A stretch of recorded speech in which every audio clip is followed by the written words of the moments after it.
او ځکه دا خبره زمونږ غلطه ده د پښتنو، دا پکې مشهوره ده، مړه پرېږده د هر سړي خپل قبر دی. نه دا موږ چې دا لګیا کوشش کوو، لکه زه اوس لګیا یم تاسو ته دین بیانوم، ما ته به یو سړی وایي چې د هر سړي خپل قبر دی، ته دا خلک پرېږده. نو چې زه دا خلک پرېږدم په دې حال باندې، هغه خو جدا خبره چې الله مانه تپوس کوي، خو د دې قوم به څه حال وي؟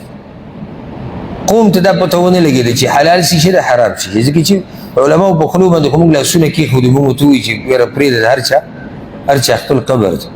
نو چې موږ د هر چا په خوله لاس کېښودو نو حلال حرام به څوک بیانوي؟ څوک به بیانوي امت ته د ترقۍ لار؟ څوک به بیانوي امت ته د تباهۍ لار چې دې نه ځان وساتي؟ خدا خو د الله لوی رحم دی چې په امت کې وخت په وخت علما دي، که دا علما نه وي والله موږ به داسې ژوند تېرولی لکه څنګه چې دا ځناور تېروي.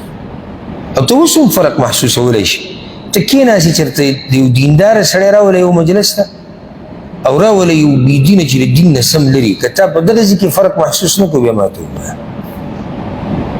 نو دا خبره زموږ غلطه ده چې د هر سړي خپل قبر دی. موږ هم دا وایو چې د هر سړي خپل قبر دی او دغه قبر له تیاری پکار دی، او تیاری یو طریقه دا ده چې موږ مسلمان ورور ته دا ووایو چې دا کار دی غلط دی، دا کار دی صحیح دی. دا هم د دغه قبر دپاره موږ کوو، بل څه دپاره خو یې نه کوو.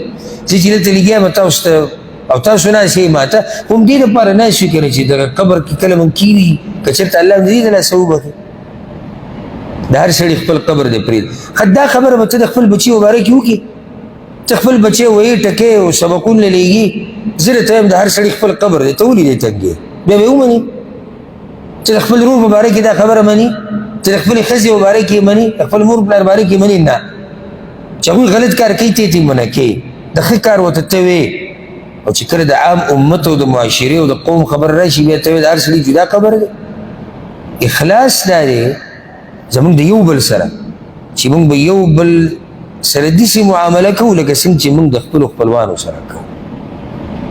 زما د خپل کشر دپاره نشې تماشې بدې شي، دا به زما د معاشرې د ټولو خلکو دپاره بدې شي.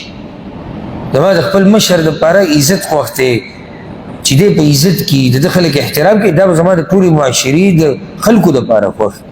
هله به زه صحیح مسلمان یم، هله به زه پوره مسلمان یم.